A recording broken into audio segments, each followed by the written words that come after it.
হযরত ওমর রাদিয়াল্লাহু তাআলা আনহু খেলাফত কালে, ওনার রাজত্বকালে দিনে এবং রাতে ছদ্মবেশে এভাবে রাজ্য পরিচালনা করার জন্য গোপনে গোপনে যাইতেন।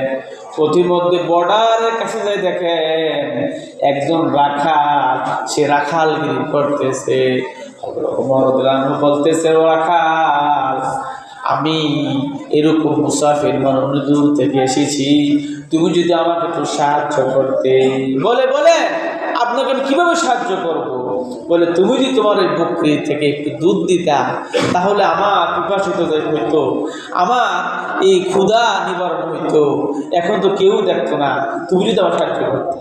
উনি বলতেছে, ওগো পথিক, আমার কাজ হলো রাখালগিরি করা, এই যে বকরি আছে এগুলো থেকে দুধ পালন করার দায়িত্ব আমার না।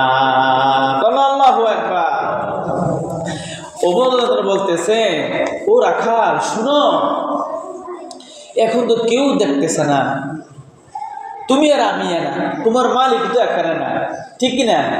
তোমার মালিক এখানে না, তুমি একটা কাজ করো, তোমার একটা বকরি আমার দিয়ে দাও, তাহলে আমারও উপকার হইল, তোমারও উপকার হইল, আর তোমার মালিক আসলে বলল যে একটা বকরি ভাগে নিয়ে গেছে বা শিয়ালে নিয়ে গেছে।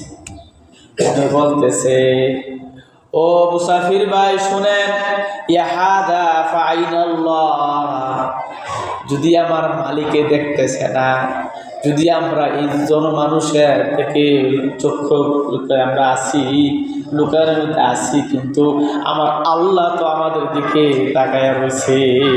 আল্লাহ